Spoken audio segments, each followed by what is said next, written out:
দেখো আমরা এখানে ছিলাম। তো তোমাকে এখন এটা ক্লিয়ার, ময়ূর আর হরিণের এটা? হ্যাঁ, এটা কি এটা এখন বুঝতে পারছি। এই যে এখানে তোমার টোটাল পা 200টা, এটা দেওয়াই থাকবে সবসময়। হুম। আর টোটাল সংখ্যার সঙ্গে যার যার পা দিয়ে গুণ দিলে পা বের হয়ে আসবে। তারপর আমরা এইভাবে বিয়োগ করলে যার যার রেশিও পাবো। তারপর আমরা দেখবো টোটালে কে কতটি। অথবা অপশন টেস্ট করা যায়, অথবা আর একটা সরল সমীকরণ দিয়ে করা যায়। যেটা চাচ্ছি সেটা এক ধরবো। এই যে দেখো, যে ধরি ময়ূর, ময়ূর হলো XT, তাহলে হরিণ কয়টা হবে? টোটাল যদি 80 হয়, ওই যে বলছিলাম না পিতা পুত্রের দুইজনের যোগফল যদি 60 হয়, একজন 20 হলে আরেকজন 40, তাহলে টোটাল হলো 80। 40। 80 থেকে আমরা 80 বিয়োগ ময়ূরটা বাদ এক্স। দেবো। তাহলে প্রশ্ন মতে, এই যে দেখো ময়ূর আছে XT, একটা ময়ূরের কয়টা পা? দুইটা পা। দুইটা পা। যোগ হরিণ আছে কয়টা? 80 - X, 80 - এক্স। হরিণের কয়টা পা? চারটা পা। চারটা পায়ে। টোটাল আমরা কি সংখ্যাকে পায়ে নিয়ে গেলাম না? আর টোটাল পা কয়টা? হ্যাঁ। টোটাল পা 200 দেওয়াই 200। আছে। এখান থেকে এক্স বের করলেই ময়ূরের সংখ্যা বের হয়ে আসবে। 2x আচ্ছা। যোগ 4 * 32, 320 - 4x ইকুয়াল টু 200। এই যে দেখো, 2x আর 4x বিয়োগ করলে মাইনাস মাইনাস 2x। -2 এক্স। 200 থেকে এটা প্লাস আছে 320, ওই পাশে গেলে -320। তাহলে -2x কত হবে? -120। 0 3 8 একশো। হ্যাঁ, 180। এই -120, 200 320 থেকে 200 বাদ দিলে 120 থাকে না? 180 দুই কেন? আছে কত হলে 10 আর 8 হলে? বড় বিয়োগ করতে গেলে সবসময় বড়টা থেকে বিয়োগ করতে হয়। 300 ও। ও। মাইনাস হ্যাঁ 200, কিন্তু হ্যাঁ হ্যাঁ। রেজাল্ট হবে মাইনাসে, যেহেতু 300টা মাইনাসে ছিল। হ্যাঁ, 120 ঠিক আছে। তাহলে মাইনাস মাইনাস কি তো ক্যান্সেল মাইনাস হয়ে গেল? মাইনাস কটা? এক্স এর মান হ্যাঁ 60। এই যে সরাসরি আমাদের এক্স বের হয়ে যাবে তখন। হ্যাঁ, বুঝতে পারছি। রোল অফ এলিগেশন করতে পারো, অথবা অপশন টেস্ট করতে পারো। অপশন টেস্ট করতে পারলে আরো সহজ। আচ্ছা, আমাদের কি রেকর্ড হচ্ছে? দেখো তো রেকর্ডিং লেখা হ্যাঁ, আছে। হচ্ছে। হ্যাঁ, রেকর্ডিং আছে। গুড। আর আরেকটা ভাইয়া 50 নাম্বার। হ্যাঁ, একটা ম্যাথ আমরা বাদ রেখেছি, খুব ইম্পর্টেন্ট ম্যাথ, এটা প্রাইমারিতে আসছিল। হ্যাঁ, হ্যাঁ। না, 50 নাম্বার করা হয়েছে, আমি 50 নাম্বার 53। বুঝি নাই। আচ্ছা, ওটা তুমি নোট করে রাখো, আমি আগে 53টা শেষ করি। আচ্ছা, ঠিক আছে। 53 বলছে 24 টাকা দরে, 24 টাকা দরে কয় কেজি দরে, 24 টাকা দরে কয় করে 25 টাকা দর কেজি চালের সাথে, সরি সরি সরি, 24 টাকা দরে কয় করে 25 কেজি চালের সাথে। তার মানে কি 24 টাকা দরে কয় করে কয় কেজি? 25 কেজি। 25 কেজি। আচ্ছা, আর 42 টাকা দরে কয় কেজি চাল মিশালে, তাহলে 42 টাকা দরে কয় কেজি আমি জানি না, ধরে নিচ্ছি কি X কেজি। X KG. মিশানোর পরে, মিশিয়ে 40 টাকা দরে বিক্রি করলে 25% লাভ লাভ হবে। হবে। তো আমাদের এই জায়গায় সবসময় কি থাকে, দুই রোল অফ এলিগেশনে, পরিমাণ থাকে না কোয়ান্টিটি থাকে? আমাদের টাকা থাকে, বলো তো। প্রাইস থাকে না, লোয়ার প্রাইস, হায়ার প্রাইস। তাহলে তুমি হ্যাঁ, দেখো, একদম টাকা থাকে। তাহলে এখানে 24 টাকা কত কেজি, এটা হ্যাঁ। খালি মনে রাখো, 24 টাকা দরে 25 কেজি, এটা মনে রেখো খালি, যে চব্বিশ আচ্ছা। টাকার রেশিও হলো 25 কেজি। আর 42 টাকা 25 কেজি। দরে এক্স। কয় কেজি জানি না, ধরে এক্স। নিচ্ছি X কেজি, ধরে নিচ্ছি, একটা অজানা সব, এমনি মনে মনে রাখবো। আমার বলছে আচ্ছা, ঠিক বিয়াল্লিশ আছে। টাকা দরে কয় কেজি মিশাতে হবে, এটা আমাদের অ্যান্সার করতে হবে। মিশিয়ে 40 টাকা দরে যদি বিক্রি করো 25% লাভ হবে। তাহলে এখানে কি তুমি 40 লিখবা? বলো। হ্যাঁ, এই হিসাবে তো তাই 40 হওয়ার কেন কথা। লিখবো? 40ই তো টাকা ধরছে তো। 40 টাকা দরে যে মিশানোর পর বিক্রি করছো, ও হ্যাঁ, এটা তো টাকা বের করছে। কিন্তু ঠিক এ আছে। জায়গায় 40, এটা মিন প্রাইস, কিন্তু এ জায়গায় 40 কেন লিখবো বা কেন লিখবো না, মনে রাখতে হবে এই জায়গায় কখনো অতিরিক্ত লেখা যাবে না, লাভটুকু লেখা যাবে না, বা লসও লেখা যাবে না। এই জায়গায় সবসময় অরিজিনাল প্রাইস লিখতে হবে। এখানে যে 40 টাকা, এটা কি 25% লাভ হয়েছে না 40 টাকা বিক্রি করে? হ্যাঁ। 25% লাভে 40 টাকা, তাহলে তো আমি তো মেন কত টাকা সেটা তো আমি জানি না। মেন বের করতে হবে আমাদের বাইরে। তাহলে 25% লাভ মানে কত? 125%। 25% লাভ মানে 125% সমান 40। চল। 1% সমান 40/125। তাহলে পার্সেন্টের টোটাল ভ্যালু হলো 100। তাহলে 100% সমান, আমাদের অতিরিক্ত ছিল 125 ছিল, সেটাকে আমাকে 100 নিয়ে আসতে হবে। আমার যদি কম থাকতো তাও আমরা 100তে নিয়ে যেতাম, কারণ 100 হলো পার্সেন্টের টোটাল ভ্যালু, অরিজিনাল প্রাইস। হ্যাঁ, চল্লিশ হ্যাঁ। ভাগ 125 গুণন 100। তাহলে এটা 100। 5/25-এ 125, 4/25-এ 100, 5 × 8 = 40, 4 × 8 = 32। এই যে দেখো, যেটার দাম 32 টাকা ছিল সেটা 40 টাকা হয়েছে কখন? যখন 25% লাভ হয়। তাহলে এই জায়গায় লাভে। লাভ লস লেখা যাবে না, এই জায়গায় আমাদের সবসময় অরিজিনাল দাম রাখতে হবে। ঠিক আছে, এটাই হলো মূল ফ্যাক্টর এই অঙ্কের। এবার দেখো,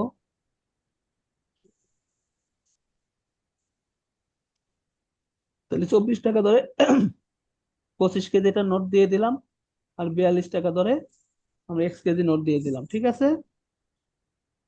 হ্যাঁ। আচ্ছা দেখো, বিয়োগ করলে কত হয়? 42 থেকে 32 বাদ দিলে 10। 10। এই 10 কিন্তু 24 টাকার রেশিও। আচ্ছা, আচ্ছা, ঠিক 32 থেকে 24 বাদ দিলে 8। 10। এই 8 কিন্তু 8। এই যে 42 টাকা, এই যে এই সুদা যেটা আসবে সেটা তার, এই সুদা যেটা ও, আসবে সেটা তার। তাহলে 10:8 মানে কত? 5:4। এইটুকু 4। বুঝতে পারলা কিনা তাই বলো। হ্যাঁ, এইটুকু বুঝতে পারছে। এবার তোমার বলছে যে, দেখো 24 টাকা দরে যদি 25 কেজি মিশাও, 42 টাকা দরে কত কেজি মিশাতে হবে?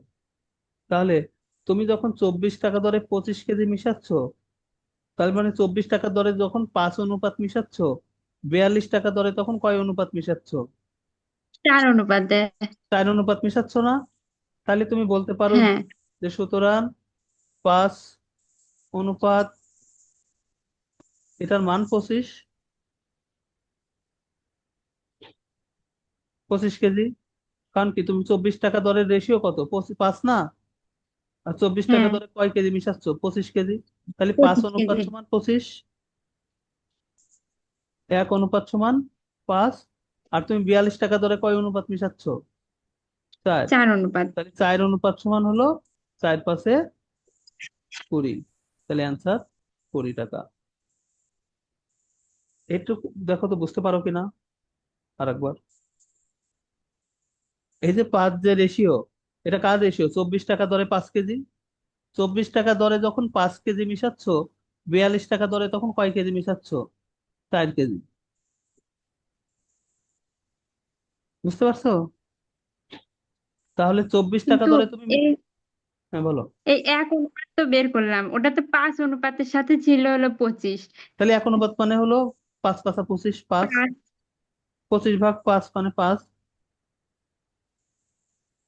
কিন্তু আমরা 4 অনুপাত কেন যাবো? আমার তো 42 টাকা দরে 4 অনুপাত। 24 টাকার দরে যখন 5 অনুপাত, তখন 42 টাকা দরে 4 অনুপাত। তাহলে পাঁচ চার অনুপাতের মান অনুপাত হলো 25 কেজি। 24 টাকা যেহেতু পাঁচ হ্যাঁ। অনুপাত, সেটা যদি 25 কেজি হয়, 4 অনুপাত হলো 20 কেজি। তাহলে 42 টাকা দরে আমাদের 20 কেজি মেশাতে হবে। একটু এটা একটু বিস্তারিত শিখাবো, সর্দি পরীক্ষা না, শেখো না, একটু। এইটাই থাক। দেখো না, অঙ্ক শেষ, একটু দেখো। তুমি যখন 24 টাকা ঠিক দরে আছে। 25 কেজি মিশাচ্ছ, কয় টাকা নিচ্ছ মোট? 4×6 = 24, 600 টাকা নিচ্ছ।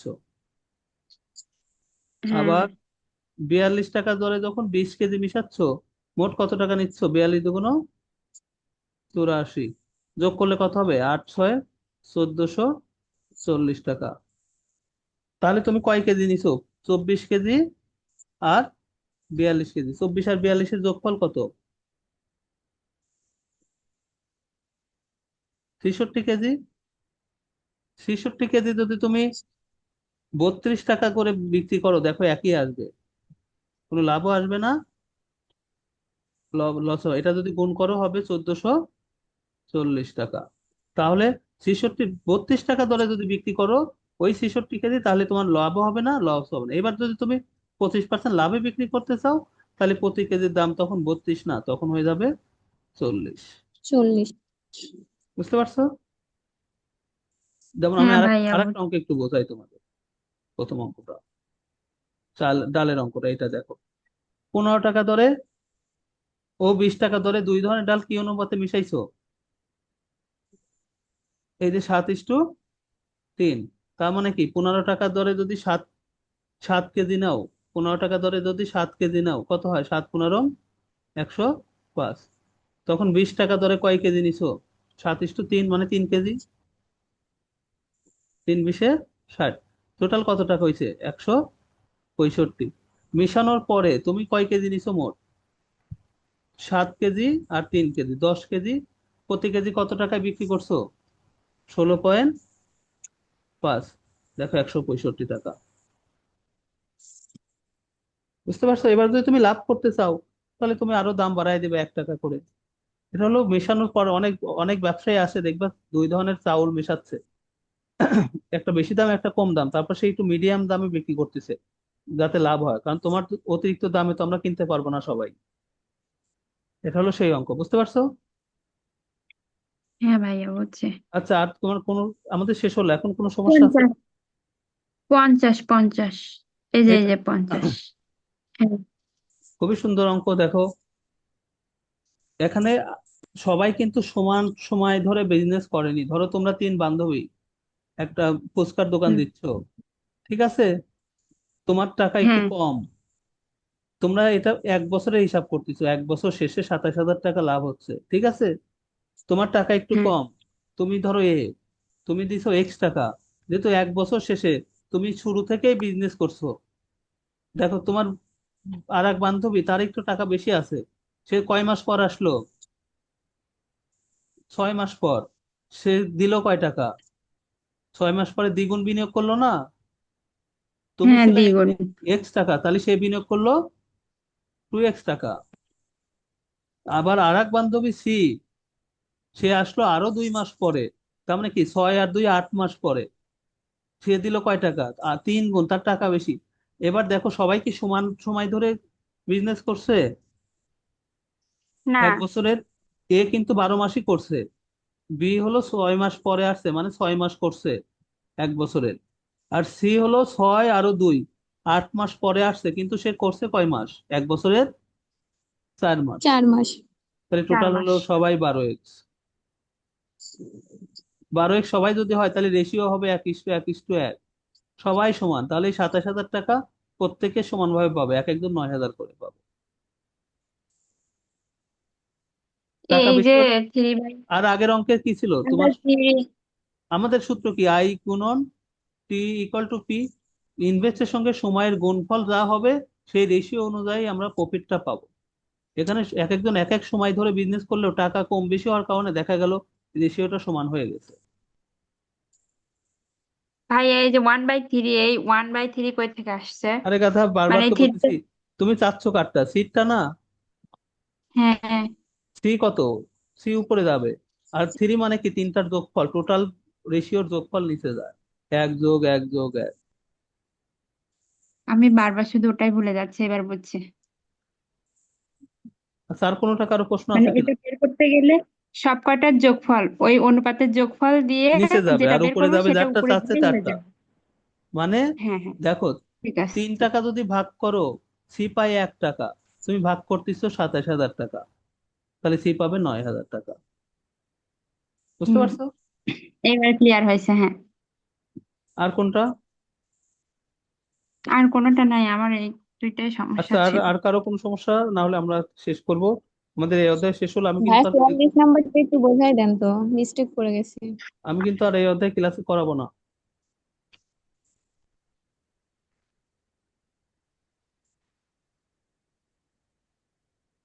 44। হ্যাঁ। দেখো, এখানেই বোঝায়, হ্যাঁ, নতুন করে আর লিখবো না। জি।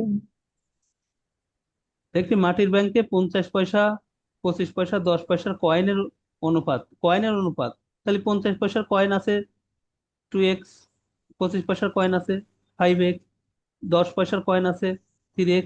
তোমার কাছে যদি 10 পয়সার কয়েন 10টা থাকে, তোমার কাছে কয় পয়সা আছে বলো তো? 10 পয়সার কয়েন 10টা, হ্যাঁ, 1 টাকা আছে। মানে 100 পয়সা আছে। 100 পয়সা, হ্যাঁ, একশো তো তুমি পয়সা 10কে 10 দিয়ে গুণ দিবা না? হ্যাঁ। তোমার কাছে যদি বি- 10 পয়সার কয়েন 15টা থাকে, তাহলে তুমি কি করবা? টোটাল যখন যোগ করবা, তখন কি 10 গুণন 15 করবা না? হ্যাঁ।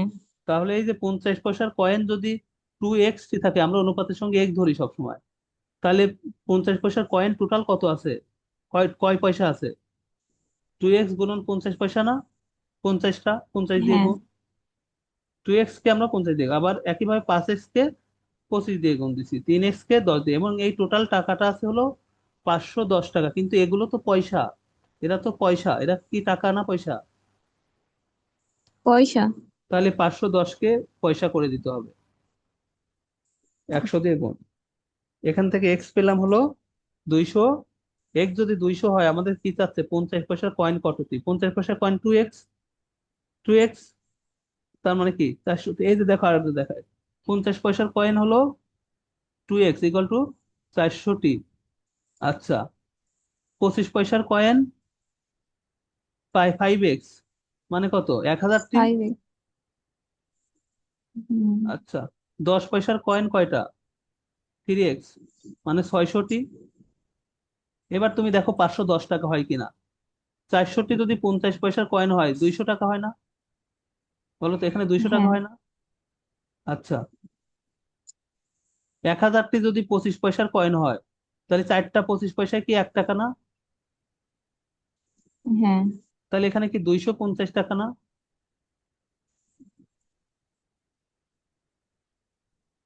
1000টি 25 পয়সা মানে কি 250 টাকা, কারণ কি 4টা 25 পয়সা মানে 1 টাকা। তুমি হ্যাঁ। 1000কে 25 দিয়ে ভাগ দাও, 250 হবে। আচ্ছা, আবার দেখো, 10 পয়সার আছে 600টি। 10 পয়সা কয়টা হলে 1 টাকা হয়? 10টা হলে 1 টাকা হয় না? তাহলে হ্যাঁ। এখানে কয় টাকা আছে? 60 টাকা আছে না? যোগ করো, কত হয়? 510 টাকা। 510। আমার ভাই যে ফার্স্টের লাইনে সমস্যা ছিল, এবার বুঝছি। আশা করি বুঝতে পারছো। জি ভাই। ঠিক আছে, তো ভালো থাকো, সবাইকে ধন্যবাদ। আমাদের এই অধ্যায়টা সুন্দরভাবে আসসালামু শেষ আলাইকুম। হলো। আচ্ছা, ওয়ালাইকুম আসসালাম।